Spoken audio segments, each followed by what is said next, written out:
Imagine being just a child, standing in the cold, watching your home, your entire life, being ripped away while a man in $1,000 suit laughs at your misery. That's exactly what happened to Adrian when he was 10 years old. His family wasn't rich, but they had a small house, a house that meant everything to them. But to Mr. Donovan, a ruthless billionaire, it was nothing more than an obstacle in his latest real estate project. He wanted the land, and when Adrian's father refused to sell, Donovan used his power to crush them. False legal claims, unpaid debts they never even knew existed. Within weeks, they lost everything. Adrian's father begged, his mother cried, but Donovan, he just smiled, signed a paper, and within hours, their home was gone. They were thrown onto the streets like garbage. That night, Adrian sat in the rain, staring at the towering mansion that used to be his home, and made a silent promise: one day, he would take everything from Donovan.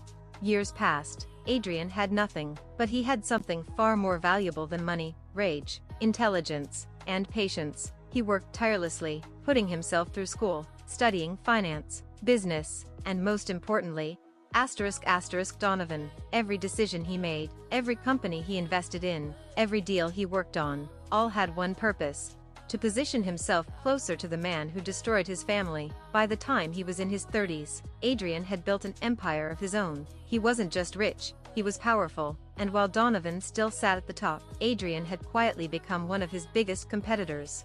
Then came the final strike. Adrian discovered that Donovan's company was in trouble: hidden debts, risky investments, and a financial scandal waiting to explode. But instead of exposing him, Adrian did something far more brutal. He started secretly buying shares in Donovan's company through shell corporations, slowly gaining control without Donovan even realizing it. And then, at the perfect moment, he triggered the downfall. Overnight, the market crashed against Donovan, his investors pulled out, and the company stock plummeted. By the time Donovan realized what was happening, it was too late. Adrian owned everything.